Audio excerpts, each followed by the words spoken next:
Thank you.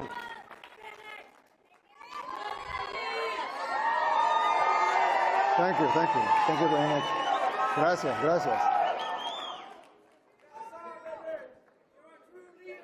Thank you, thank you. Gracias, muchas gracias, muchas gracias. Thank you, everyone. Thank you, everyone. Thanks. Let's have a seat. Thank you. Let's have a seat. Thank you.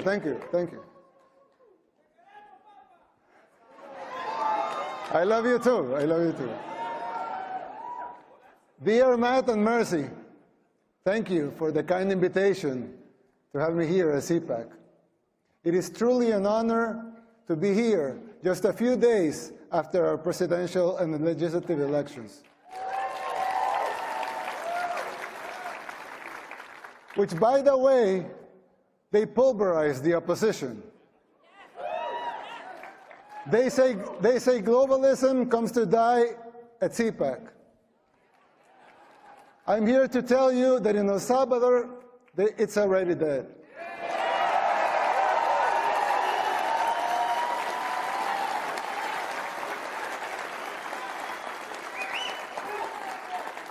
But if you want globalism to die here too, you must be willing to unapologetically fight against everything and everyone that stands for it. Fight for your freedoms. Fight for your rights. The next president of the United States must not only win an election, he must have the vision, the will, and the courage to do whatever it takes. And above all, he must be able to identify the underlying forces that will conspire against him. These dark forces are already taking over your country. You may not see it yet, but it's already happening. You don't see it as clearly because people are designed to see linear changes, not exponential ones. We don't always recognize how fast a problem can multiply and spiral out of control. The problem is much like the metaphor of the boiling frog. Once the water boils, it's already too late. People fail to see these things. It's our nature. Just like the frog, people become complacent, and they don't realize how bad things are getting until it's too late. While I know, of course, El Salvador is a lot smaller country, setting aside the differences, there's a similarity with what is happening here in the United States. We also had many apparently isolated problems in the 60s and the 70s, and we failed to realize as a country the severity of them until it became a civil war. By the time we reacted, it was already too late. We were already boiled like the frog. And it took us 50 years, 2 wars, 250,000 lives, and a third of our population displaced, and a near miracle to get our country back.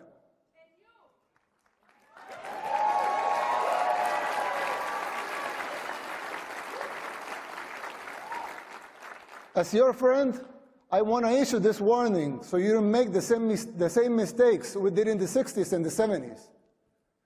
It is not easy to pull yourself back once you're in boiling water. In fact, all the experts said it was impossible. And besides, you don't want to wait 50 years and maybe hope for a miracle to get out of hell. You can still jump before the water boils. Some might say I'm exaggerating, but we can clearly see the signs of a declining society because our own hit rock bottom decades ago. It's like when we see someone getting sick. First, it's maybe just stomachache or a headache, or a small fever. But if you don't deal with the disease, it will only get worse, and then it may be too late. Even after our first war in El Salvador, we failed again to look into the signs of the second civil war that was coming, the gang war. After 1 million people fled the first war, a lot of them came to live in ghettos here in the United States, where the gangs were formed. When former President Clinton deported a lot of those gang members without telling us they were gang members, they were criminals. They roamed free and recruited young people, thousands of young Salvadorans, to join the gangs. At first, they seemed like petty criminals, but they began to change and transform until they became the unscrupulous terrorists that we know today. Most of them even perform satanic rituals, and this has been well documented. The government back then didn't deal with the disease, nor did the next administration, nor did the ones after that. The disease that had begun with mild symptoms got worse and worse. It became a cancer that seemed incurable. We are already seeing these symptoms in the United States. Big cities in decline, like Baltimore, Portland, New York, just to name a few. Places where crime and drugs have become the daily norm, and even accepted and promoted by the government. How many young people have you lost to the streets of Philadelphia or San Francisco, to fentanyl? Did we see these apocalyptic sights 15, 10, 5 years ago? Can you imagine how it will be in the next 5, 10, or 15 years? The same thing was happening in El Salvador. In the span of less than a decade, gangs took control of all the country and our society. They evolved into a parallel government, controlling elections and even political parties. Every aspect of the daily life of most people was controlled by the gangs. Murder capital of the world is a tragic title to hold. Getting rid of that was the bare minimum we had to achieve in order to even start thinking about rebuilding our country.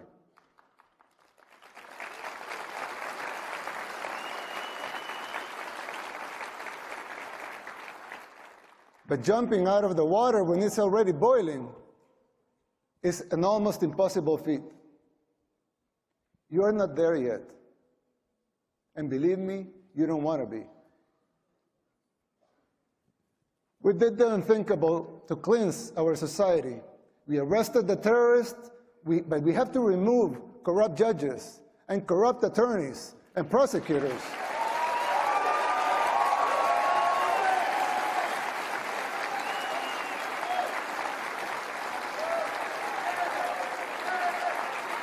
Thank you. Thank you. Thank you. These corrupt judges and prosecutors were setting the gang members free.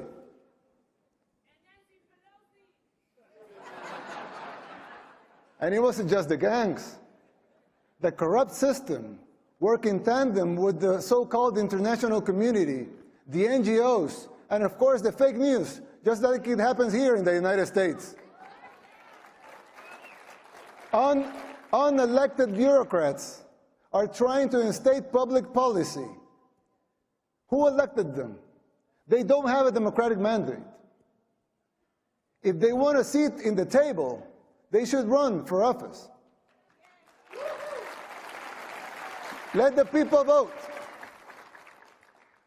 It will not be a pretty sight for them if the elections are free and fair.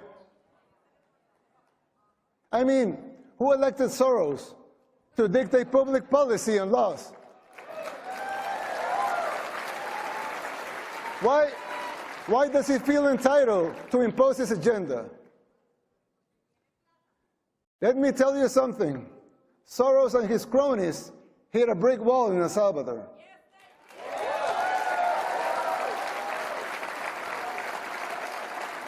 Thank God, and all the glory be to him, Salvadorans are now immune to his influence. No one believes his lies anymore over there.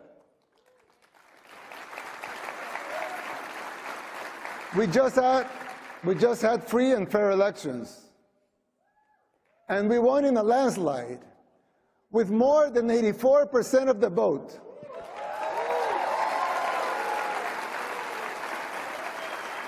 Let that sink in. More than 84% of the people voted to continue our policies. Our victory is unprecedented in the history and modern democracies in the world. They also gave us a supermajority in Congress, more than that, 54 seats out of 60.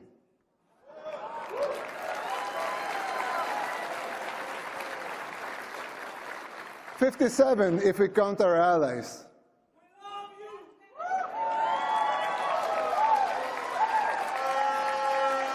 That's 95% of Congress. Let that also sink in. The people of El Salvador have woken up, and so can you. The global elites, they hate our success, and they fear yours. The people's free will to choose their leaders is something they despise because they cannot control that. You have experienced this firsthand here in the United States. The global elites control the mainstream media, they finance campaigns, district attorneys, to mention a few. They abuse their powers. They persecute political opponents. In El Salvador, we don't weaponize our judicial system to persecute our political opponents. A practice that may sound familiar to you, but we don't do that there. And who's the dictator? The global elites in the media, they work in conjunction, they run some stories and publish them, same pictures to reinforce their agendas. You're no strangers to that here in the United States. We deal with that in El Salvador too. That is the free press that they talk about? Please. I always criticize the defenders of institutionalism, not because I don't think strong institutions are paramount and necessary for a democracy, but because I find them very hypocritical. They don't seem to have the same standards for themselves as they are trying to impose on others.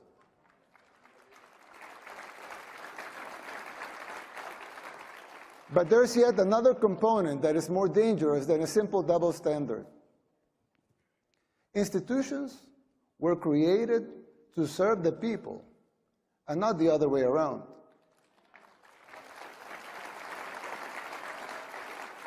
Somewhere along the way, those people forgot their fundamental purpose, which is more important than the institution itself. When the judicial system was created, it was created out of the necessity to bring justice.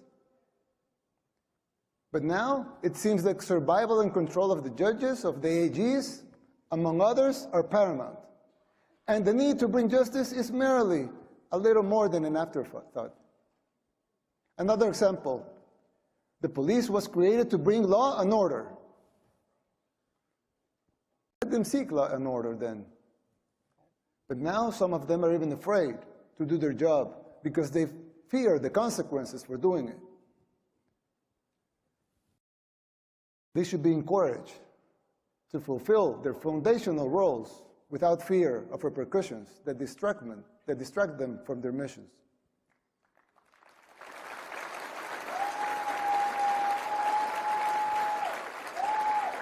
If the police was created to bring law and order, let them bring law and order. If the judicial system was created to bring justice, let them bring justice. Let them protect their purpose at all costs. Same goes with the press. Let them be free. A democracy needs a free press. But to enjoy that membership, You must adhere to your duty as a reporter. Report the facts. Don't be a puppet of those who finance you or finance the organizations that you work for.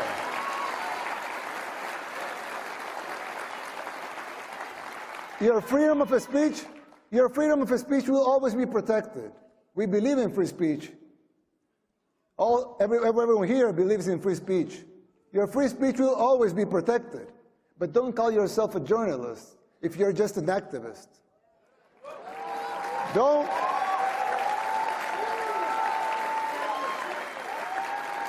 call yourself independent if you depend in open society. Soros NGO for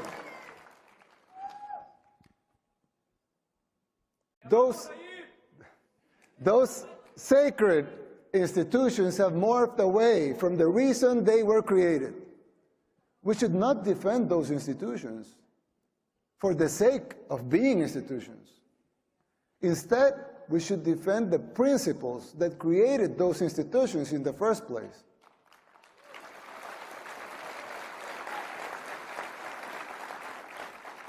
It's troubling to see that this is happening everywhere. Not only in El Salvador, in the United States, it's happening everywhere. But even here, in the United States, in the most powerful country in the world, even here, it's happening. America should listen to these words, not because the El Salvador model should be replicated here, but because these specific examples apply to any nation that has lost or is losing its way.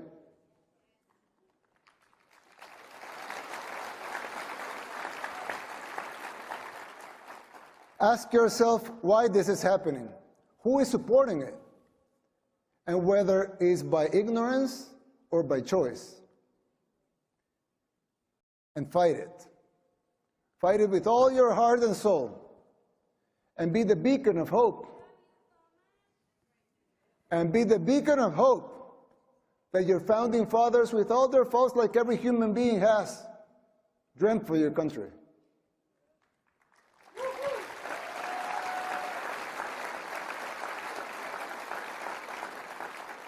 Fight for your freedoms, for your rights. Fight for the original purpose of these institutions and not their mere existence. It's still not too late. It can be done. It is time to erase these new paradigms that have been imposed in the recent years that make no sense. If you just free your minds from those invisible chains, you could do it.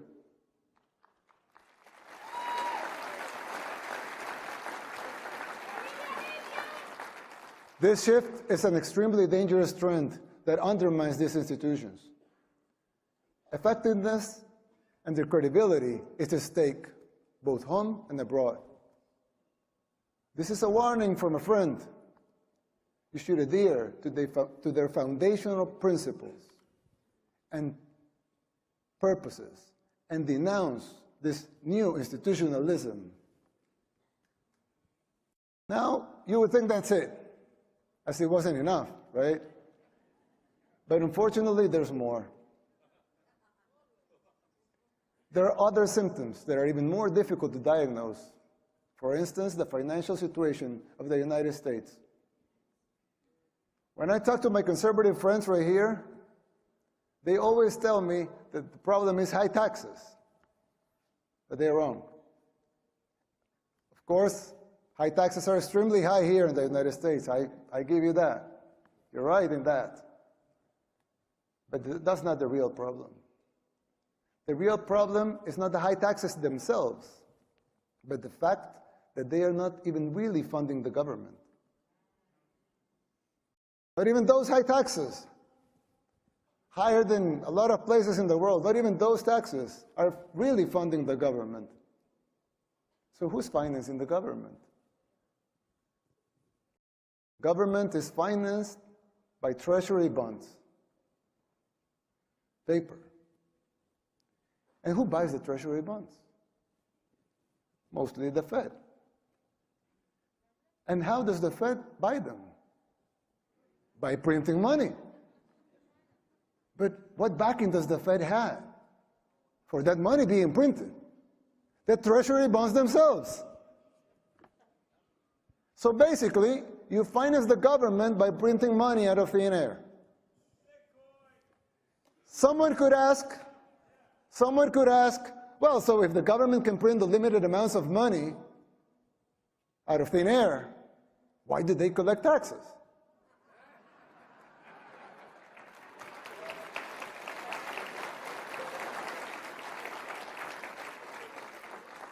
I mean, in theory, it would make sense, right? If they can print unlimited amounts of money, why would they need taxes for?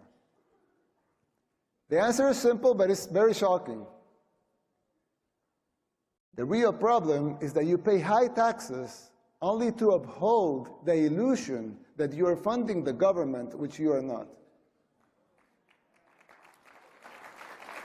It's shocking, but it's true. The government is funded by money printing, paper backed with paper, a bubble that will inevitably burst.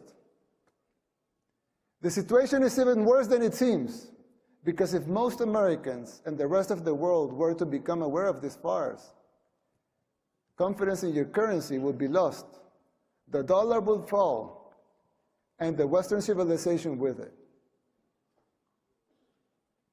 If the next president of the United States doesn't make the necessary policies and structural changes, sooner or later that bubble will burst. There's still time. You don't have to make the same mistakes we did in the 60s and the 70s. You can still jump before the water boils. Winning the election isn't enough to solve these problems. They will not simply go away as a consequence of an electoral result. It would take a total re-engineering of the government, top to bottom. It will entail making difficult decisions, like the ones we made in El Salvador since 2019, and they're already paying off. It will be hard. The system will push back, but you have the right to determine your own fate.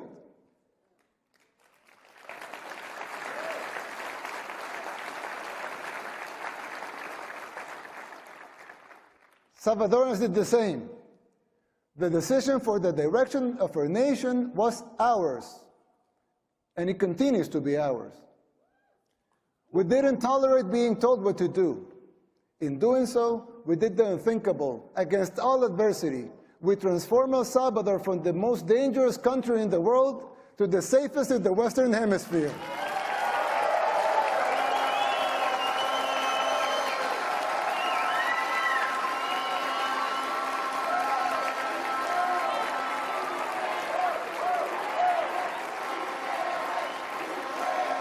Thank you.